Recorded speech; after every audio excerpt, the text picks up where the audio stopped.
مضل له ومن يضلل فلا هادي له ونشهد ان لا اله الا الله وحده لا شريك له ونشهد ان محمدا عبده ورسوله اما بعد فان خير الحديث كتاب الله وخير الهدي هدي محمد صلى الله عليه وسلم وشر الامور محدثاتها وكل محدثه بدعه وكل بدعه ضلاله وكل ضلاله في النار. فاعوذ بالله السميع العليم من الشيطان الرجيم من همزه ونفخه ونفثه. بسم الله الرحمن الرحيم. اليوم أكملت لكم دينكم وأتممت عليكم نعمتي ورضيت لكم الإسلام دينا. قال تعالى: يا أيها الذين آمنوا لا تقدموا بين يدي الله ورسوله واتقوا الله إن الله السميع العليم. تمام قسم کی تعریفات اللہ وحدہ لا شریک کے لیے لائق و زیبا ہے، جو سارے جہانوں کا تنہا اور اکیلا خالق و مالک ہے. بے شمار درود و سلام نبی آخری صادق الامین رحمت العالمین سید المرسلین خاتم النبیین کثیر المعجزہ امام الانبیاء محمد رسول اللہ صلی اللہ علیہ وسلم پر. اللہم صلی علی محمد وعلی آل محمد كما صليت على إبراهيم وعلى آل إبراهيم إنك حميد مجيد. اللهم بارك على محمد وعلى آل محمد كما باركت على إبراهيم وعلى آل إبراهيم إنك حميد مجيد. حضرات، خطبہ جمعہ کے اس مختصر سے موقع پر آج جس عنوان کا میں نے انتخاب کیا ہے وہ ہے شریعت سازی. شریعت اللہ رب العالمین کے بنائے ہوئے قانون کو کہتے ہیں. وہ قانون جو اللہ رب العالمین نے عرش الہی سے محمد الرسول اللہ صلی اللہ علیہ وسلم پر نازل فرمایا، اور لوگوں کی کامیابی و کامرانی اگر کسی میں ہے تو اللہ رب العالمین کی شریعت پر عمل کرنے پر ہے، اور اسی کو دین اسلام کہا جاتا ہے. شریعت خالق کائنات نے آسمانوں سے وحی کے ذریعے نازل فرمائی، اور پھر لوگوں کو اس بات کا پابند کیا گیا کہ لوگوں دین اسلام کی تعلیمات پر عمل کرنا چاہتے ہو، اللہ کی رضا حاصل کرنا چاہتے ہو، جہنم کی بھڑکائی ہوئی آگ سے بچ کر رب کی نعمتوں والی جنتوں کی وراثت چاہتے ہو تو تمہیں اللہ کے نازل کردہ شریعت کے مطابق عمل کرنا پڑے گا. جو چیز شریعت میں نازل کی گئی وحی کے مطابق اس پر عمل کیا جائے گا. جو چیز اللہ رب العالمین نے وحی کے ذریعے نازل نہیں کی، نہ وہ دین اسلام ہے اور نہ اس پر عمل کیا جائے گا. جو شریعت نہیں اسے اپنایا نہیں جائے گا.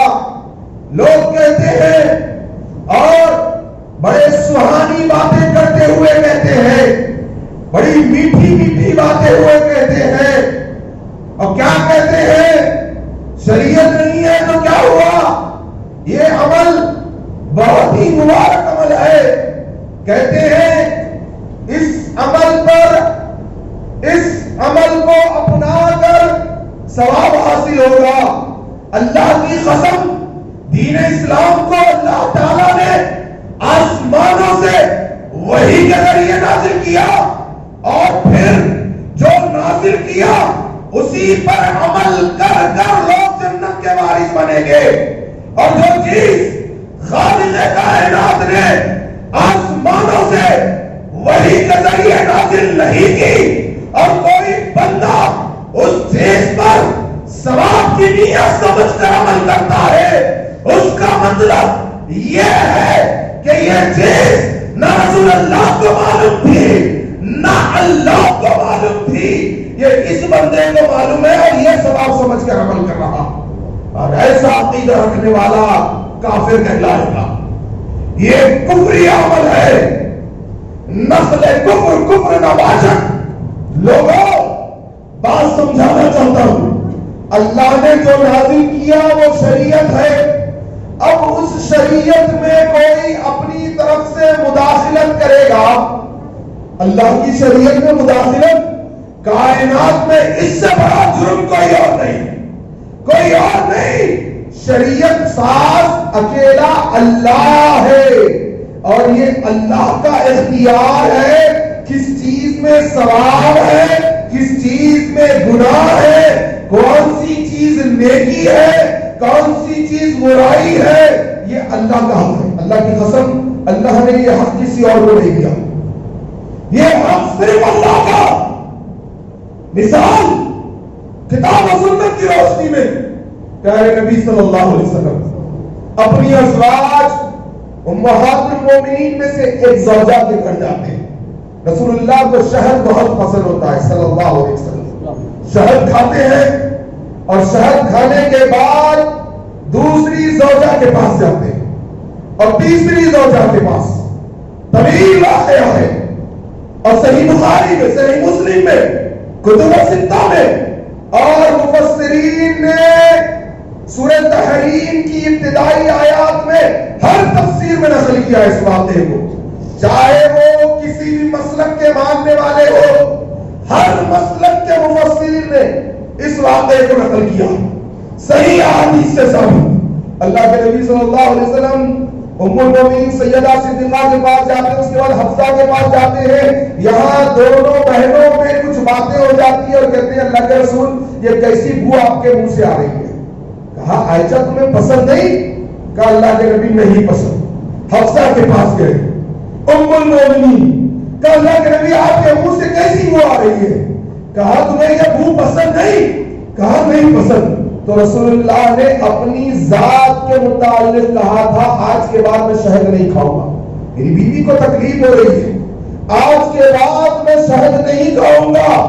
خالق کائنات نے جبریل امی کو مدینے کی بستی میں بھیجا، وہی نازل ہوئی. سورہ تحریم ہے، یا ایھا النبی لما تحرم ما احل اللہ لک. اے میرے نبی، جو چیز اللہ نے حلال کی ہے تم اس کو کیسے حرام قرار دیتے ہو؟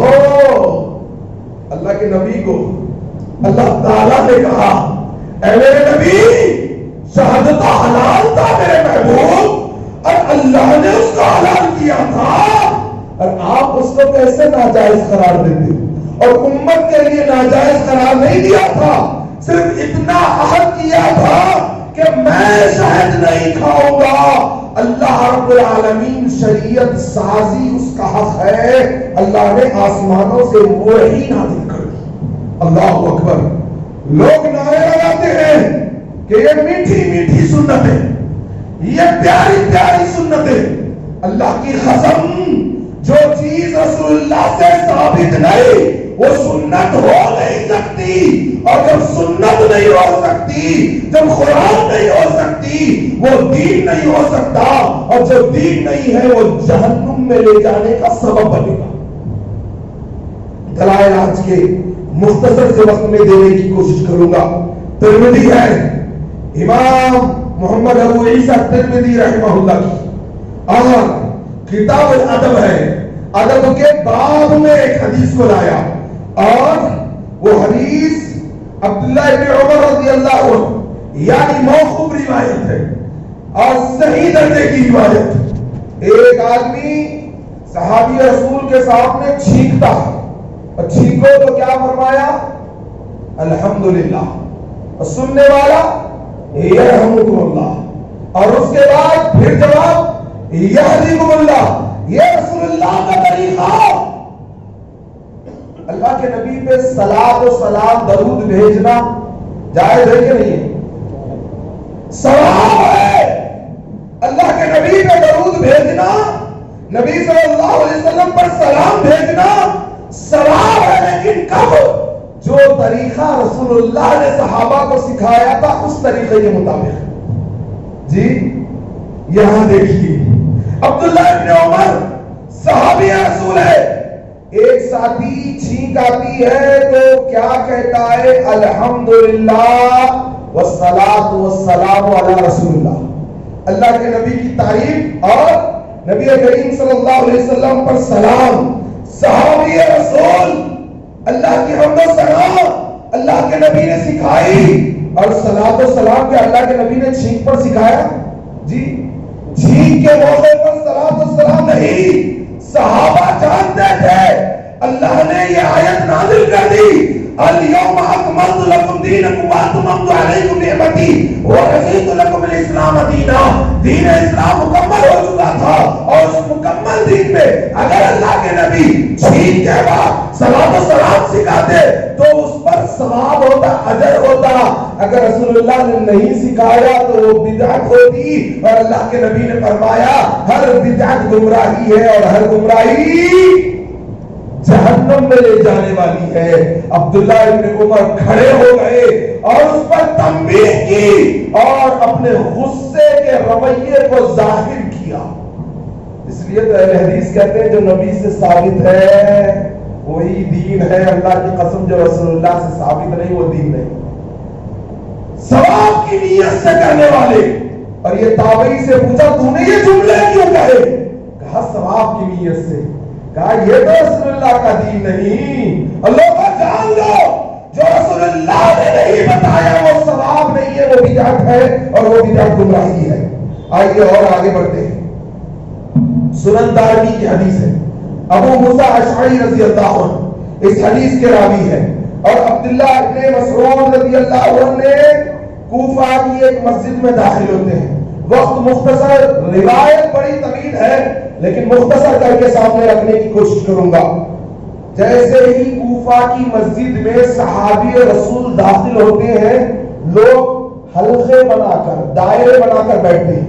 آج بھی لگتے ہیں نا آیت کریمہ کا حلقہ، فلاں کا حلقہ، فلاں کا حلقہ. یہ آج کا نہیں، اللہ کے نبی کے صحابہ کے دور میں حلقہ لگایا گیا.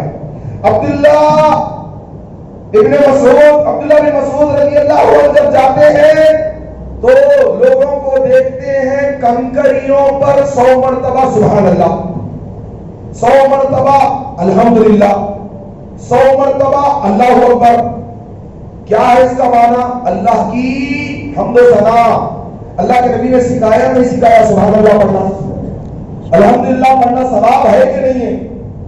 اللہ اکبر کہنا یہ وہ کلمات ہے جو اللہ کو بے حد پسند ہے کہ نہیں ہے؟ صحابہ سے بڑھ کر کسی نے دین کو سمجھا؟ اللہ کی قسم یہ وہ جماعت تھی، یہ زمین پر چلتے پھرتے تھے. اللہ نے آسمانوں سے رضا کا اعلان کر دیا یہ کچھ عمل کرے یا نہ کرے یہ وہ جماعت ہے، یہ اللہ ان سے راضی اور یہ اللہ سے راضی. رضی اللہ عنہ پر ازواج. عبداللہ ابن مسعود نے ان حلقوں کو دیکھا، غصے میں آپ ببالا ہو گئے.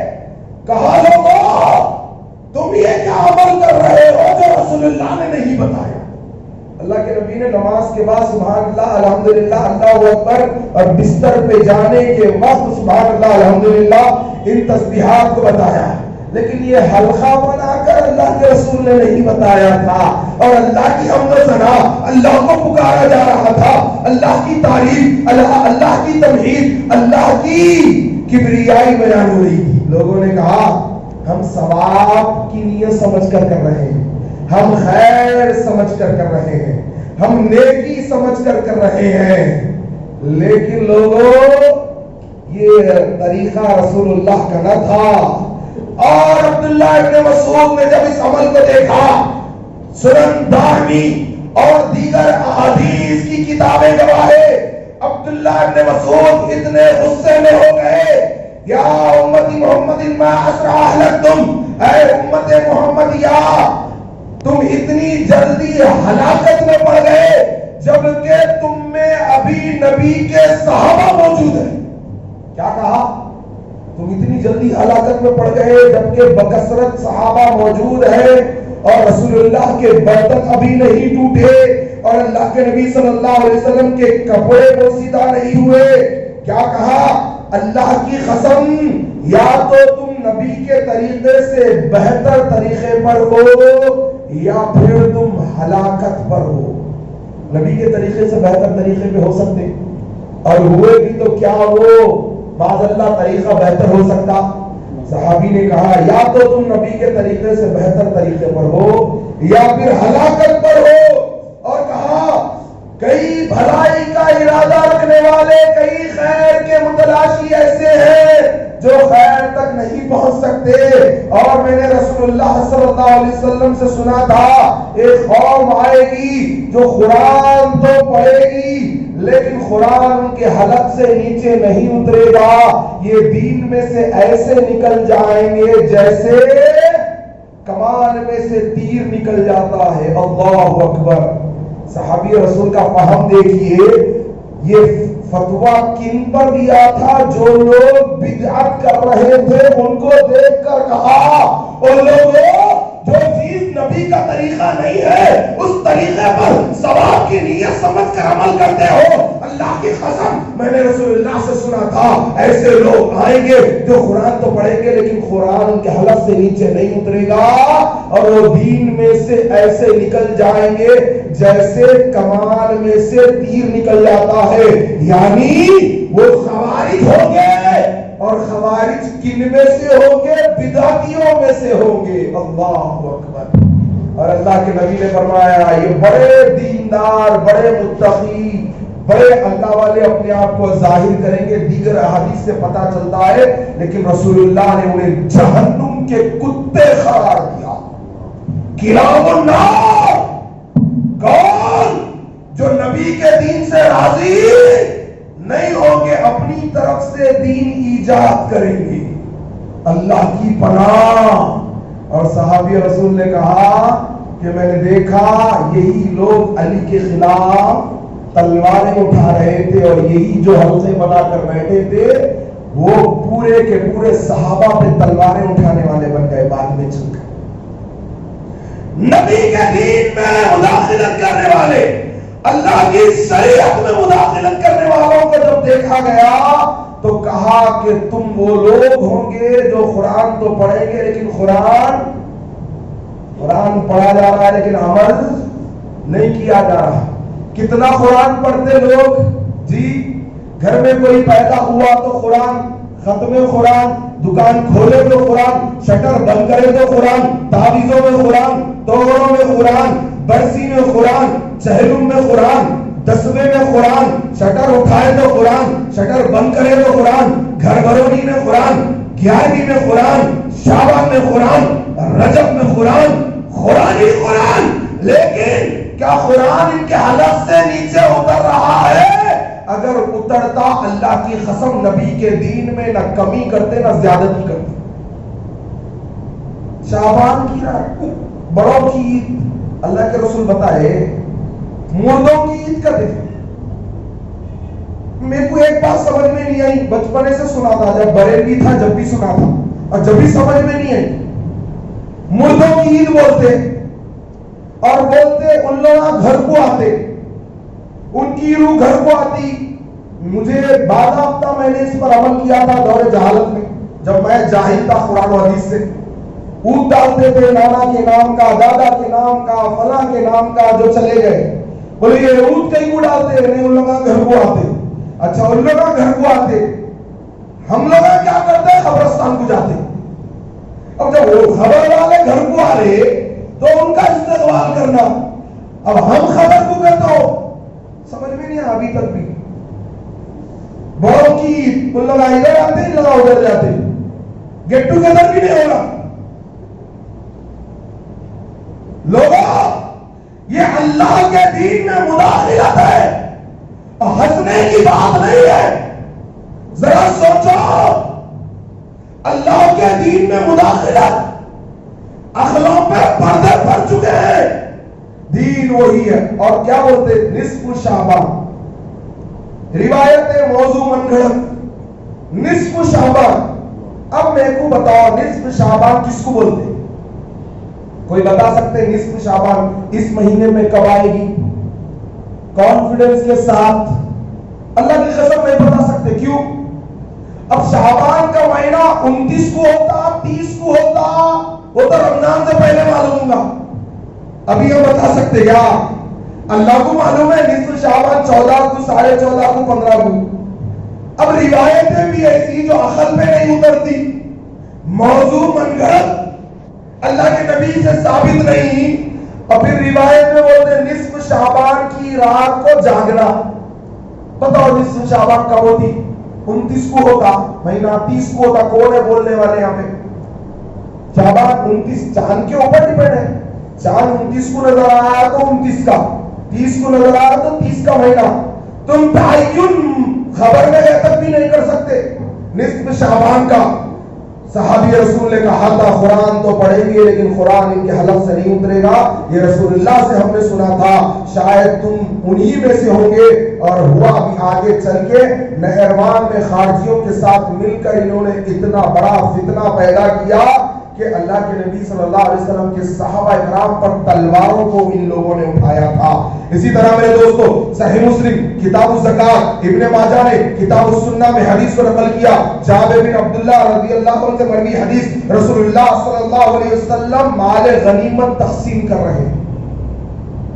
خوارج کے اوپر سب سے بڑی دلیل، خارجیت میں سب سے بڑا اور پہلا شخص جن کو اللہ کے نبی نے جہنم کے کتے قرار دیا، اس حدیث میں اس کا ذکر ہے۔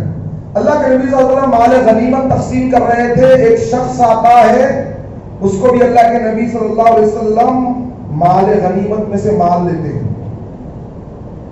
بدبخت کیا کہتا ہے رسول اللہ صلی اللہ علیہ وسلم پر؟ اعدل یا محمد، اے رسول اللہ، اے محمد عدل کرو، معاذ اللہ، رسول اللہ کو بول رہا عدل کرو بول کے، فَإِنَّكَ لَمْ تَعْدِلْ، آپ نے عدل سے کام نہیں لیا، معاذ اللہ۔ اللہ اکبر۔ اللہ کے نبی نے فرمایا اے بندے، اللہ کے بندے، اگر میں عدل نہیں کروں گا تو کون عدل کرے گا؟ اللہ اکبر۔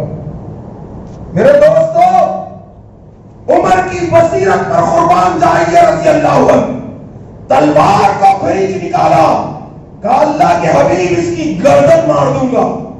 اللہ کے نبی نے کہا نہیں عمر، اسے جانے دو، کچھ لوگ آئیں گے جو قرآن تو پڑھیں گے، قرآن ان کے حلق سے نہیں اترے گا۔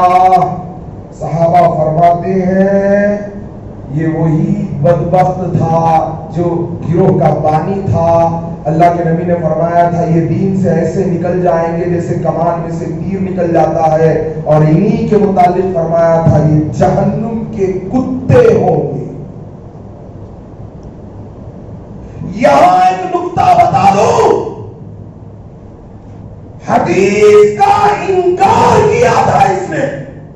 پہلی نشانی خوارج کی حدیث کا انکار کرنے والا، اللہ کے نبی کا فیصلہ اس پر کہا تم اللہ کے اے محمد تم عدل نہیں کر رہے، یعنی حدیث کا انکار۔ اب انہی کے گروہ کے جو ماننے والے ہیں وہ حدیثوں کا انکار کر رہے ہیں اور حدیثوں کا مذاق اڑا رہے، اللہ کے نبی کی حدیث پہ عمل کرنے والوں کا مذاق اڑا رہے۔ کیسے کیسے مذاق، داڑھی کا مذاق اڑایا جا رہا، سینے پہ ہاتھ باندھنے کا مذاق اڑایا جا رہا، رفعین کا مذاق اڑایا جا رہا، قدم سے قدم کاندھے سے کاندھا ملانے کا مذاق اڑایا جا رہا۔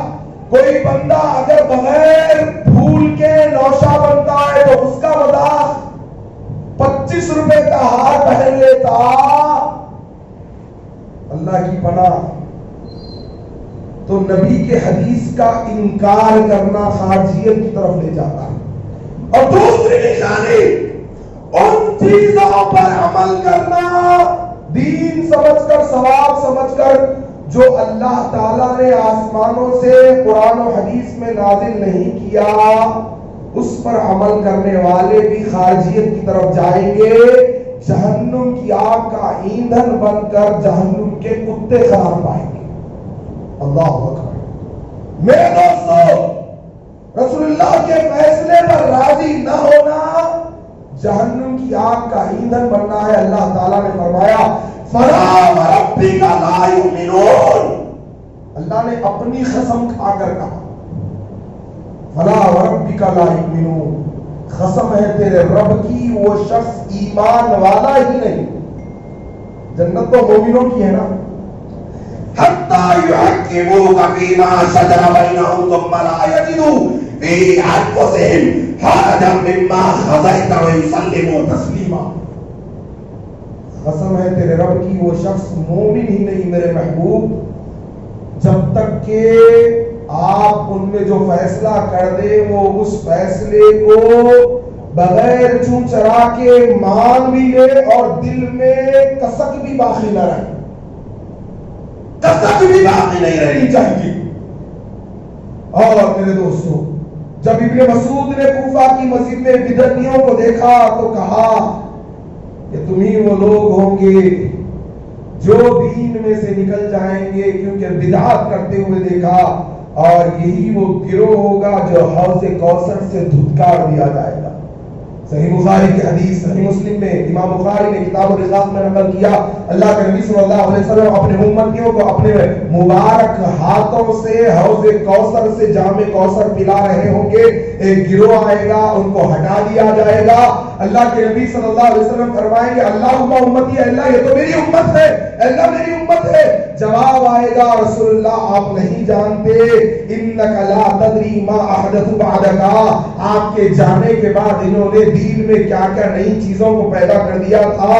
اللہ کے نبی صلی اللہ علیہ وسلم فرمائیں گے سحقن سحقن سحقن. اللہ کے نبی کے چہرے مبارک پر غصے کے آثار نمودار ہو جائیں گے. ہٹاؤ دوری ہو دوری ہو. ان لوگوں نے میرے جانے کے بعد میرے دین کو بدل دیا.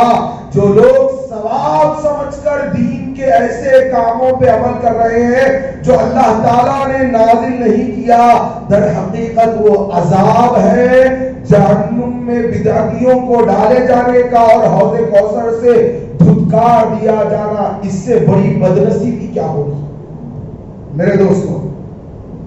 اللہ کے نبی صلی اللہ علیہ وسلم نے جو دین بتایا اس سے شب برات ثابت نہیں ہے اور جو دلائل پیش کیے جاتے ہیں سورہ دخان سے حامیم والکتاب المبین انا انزلناہ فی لیلۃ مبارکہ لیلۃ مبارکہ سے جو دلیل پیش کی جاتی ہے اللہ فرما رہا کہ یقیناً ہم نے اس قرآن کو مبارک رات میں نازل کیا.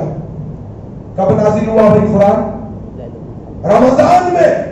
مسلمان ہو تو اتنا تو معلوم ہونا چاہیے قدر کی رات میں لیلۃ القدر. تو اس آیت سے مراد لیلۃ القدر ہے. شعبان میں قرآن نازل نہیں ہوا لیلۃ القدر میں. تو یہاں پر گمراہ کیا جاتا ہے. اور فی لیلۃ مبارکہ یعنی وہ مبارک رات میں قرآن نازل ہوا. اور وہ رات کب ہے؟ اللہ خود فرمایا شہر رمضان الذی انزل فیہ القرآن. وہ مہینہ ہے رمضان کا مہینہ جس میں قرآن نازل ہوا. رمضان میں کون سی رات ہے؟ شب برات ہے. رمضان میں لیلۃ القدر ہے. تو لیلۃ القدر کا ذکر یہاں پر ہو رہا ہے. پھر فرمایا انا انزلناہ فی لیلۃ القدر. لیکن لوگوں کی عقلوں پہ پردے پڑے ہوئے ہیں جو موضوع من گھڑت روایتوں کو لا کر نصف شعبان کی بات کرتے ہیں. اور یاد رکھیے اگر ہم چپی سادھ لیں گے ہم لوگوں کو صحیح دین نہیں بتائیں گے تو دین اجنبی ہو جائے گا. اللہ کے نبی صلی اللہ علیہ وسلم نے فرمایا تھا قیامت کے قریب دین اجنبی ہو جائے گا. مسلمان تو ہوں گے لیکن صحیح دین پر عمل کرنے والے بہت کم ہو جائیں گے. لوگوں دین لوگ حلوے پکانے کو سمجھ رہے ہیں, چراغاں جلانے کو سمجھ رہے ہیں اور موم بتیاں جلانے کو دین سمجھ رہے ہیں, چادریں اڑانے کو دین سمجھ رہے ہیں, مردوں کی عید کو دین سمجھ رہے ہیں. اللہ کی قسم دین وہی ہے جو اللہ تعالیٰ نے آسمانوں سے وحی کے ذریعے رسول اللہ کے قلب مبارک پر نازل فرمایا. 15ویں شعبان کو مخصوص نیت سے عبادات کرنا نہ نبی سے ثابت ہے نہ صحابہ سے ثابت ہے. اور اللہ فرماتا ہے وَمَن يُشَاقِقِ الرَّسُولَ مِن بَعْدِ مَا تَبَيَّنَ لَهُ الْهُدَىٰ وَيَتَّبِعْ غَيْرَ سَبِيلِ الْمُؤْمِنِينَ نُوَلِّهِ مَا تَوَلَّىٰ وَنُصْلِهِ جَهَنَّمَ وَسَاءَتْ مَصِيرًا. ہدایت کے واضح ہو جانے کے بعد جو کوئی رسول اللہ کی خلاف ورزی کرے گا یعنی دین آ جانے کے بعد نبی کے دین کو چھوڑ کر کسی اور طریقے پر عمل کرے گا, اللہ فرما اور مومنوں کے طریقے کو چھوڑ کر غیر طبی غیر سبیل مومنین یعنی صحابہ اکرام کے طریقے کو چھوڑ کر نولیہ ما تولا، وہ جدھر چلے گا اللہ اس کو ادھر ہی چلائے گا. وہ دیگا پکانے میں رہے گا اللہ اس کو دیگا پکوانے میں لگا دے گا. وہ برتنہ چاٹنے میں رہے گا اللہ اس کو برتنہ چٹاتے میں رہے گا. نولیہ ما تولا، وہ جدھر چلے گا اللہ اس کو ادھر ہی چلائے گا. بدعت میں رہے گا بدعت میں اللہ مزید اس کے بڑھا دے گا. اللہ فرمانا نولیہ ما تولا، وہ جدھر چلنا چاہ رہا میں اس کو ادھر ہی چلاؤں گا. ونصلہ جہنم، یہاں تک کہ اس کو جہنم رسید کر دوں گا. وساعت مسیرہ، کیا ہی برا ٹھکانہ ہے پہنچنے کا. لوگوں دین مکمل ہو چکا اور اللہ تعالیٰ اس دین سے راضی ہو چکا. اور اللہ فرماتا ہے یا ایھا الذین آمنوا لا تقدموا بین یدی اللہ ورسولہ واتقوا اللہ ان اللہ سمیع علیم. اے ایمان والو، اللہ اور اس کے رسول سے آگے مت بڑھو، یعنی جتنا اللہ اور اس کے رسول نے دین بتایا ہے اسی پر عمل کرو. واتقوا اللہ، اللہ سے ڈر جاؤ. ان اللہ سمیع علیم، بے شک اللہ سننے اور جاننے والا ہے. علامہ ابن قیم رحمہ اللہ اپنی کتاب المینار کے صفحے نمبر 99 میں فرماتے ہیں لا یزیغ منہا شیء. یہ جو روایتیں پیش کی جاتی ہے شب برات کے تعلق سے، اس میں سے کوئی بھی صحیح درجے کی نہیں ہے. لوگوں شریعت سازی اللہ کا حق ہے. کسی عمل پر ثواب اور کس پر عذاب ہوگا یہ اللہ کا حق ہے. اور احادیث سے پتہ چلتا ہے بدعتی توبہ کی توفیق سے محروم کر دیا جاتا ہے. اور جس نے بدعت کو بڑھاوا دیا، بدعت کو ایجاد کیا، اللہ کے نبی نے فرمایا فعلیہ لعنت اللہ، اس پر اللہ کی لعنت، والملائکہ اور فرشتوں کی لعنت، والناس اجمعین اور سارے لوگوں کی لعنت ہے. اور جس نے بدعتی کی تعظیم و تکریم کی، رسول اللہ نے فرمایا من وقر صاحب بدعہ فقد عان علی ہدم الاسلام. جو کوئی بدعتی کی تعریف کرتا ہے یا تعظیم کرتا ہے وہ بندہ وہ ہے جو اسلام کو ڈھانے میں مدد کر رہا ہے. بدعتیوں کے پیچھے بھی جا کے نمازاں پڑھ لیتے، بدعتیوں کے بھی کیا کہنا. کسی کو امام بنا رہے یا اس کی تعظیم کر رہے، اس کو ایک مقام دے رہے. اگر بدعتی کے پیچھے نماز پڑھنے کی تمہاری عادت ہے تو اللہ کے نبی کی حدیث ہے کہ جس نے بدعتی کی تعظیم کی اس نے اسلام کو ڈھانے میں مدد کی. اللہ اکبر. بدعت جرم عظیم ہے دوستو، اللہ کا حق ہے اس میں مداخلت کرنا بدعت قرار دیا گیا. اللہ کے نبی صلی اللہ علیہ وسلم بدعت تو بہت بڑا گناہ، ایک چھوٹے سے عمل کو دیا تو مصلی سے ہٹا دیا. ایک چھوٹے سے عمل کو دیکھا، ایک بستی میں جانا ہوا، وہاں کے امام نے قبلے کی طرف تھوکا. قبلے کی طرف منہ کر کے تھوکنا یہ حرام کا. اللہ کے نبی نے وہاں کے صحابہ کو جمع کر کے کہا آئندہ اس کو امامت کے مصلی پہ کھڑا نہیں کرنا. اللہ اکبر. میرے دوستو، دین اللہ نے نازل کیا ہے، اللہ کے نازل کردہ دین کے مطابق عمل کرو گے تو اللہ تبارک و تعالیٰ کے اجر کی، رحمت کے اور جنت کے مستحق قرار دیے جاؤ گے. دین میں نئی نئی بدعتوں کو ایجاد کرو گے تو اللہ کے غضب کے مستحق قرار پاؤ گے اور اللہ کی اور فرشتوں کی اور انسانوں کی لعنت کے مستحق بنو گے. اللہ تعالیٰ سے دعا ہے کہ اللہ تبارک و تعالیٰ کتاب و سنت کی تعلیمات پر صحابہ کہاں کے مطابق عمل کرنے کی توفیق عطا فرمانا. اللہ قرآن حدیث کی تعلیمات کو دوسروں تک پہنچانے کی توفیق عطا فرمانا. اللہ قیامت کے دن عرش کے سائے میں جگہ نصیب فرمانا. پیارے نبی صلی اللہ علیہ وسلم کے ہاتھوں سے جام کوثر پلا دینا. اللہ جب تک زندہ رکھنا، دین اسلام کا خادم بنا کر زندہ رکھنا، اور جب موت عطا فرمانا اسی دین کی خدمت میں موت عطا فرمانا. سبحان ربک رب العزت عما یصفون والسلام علی المرسلین.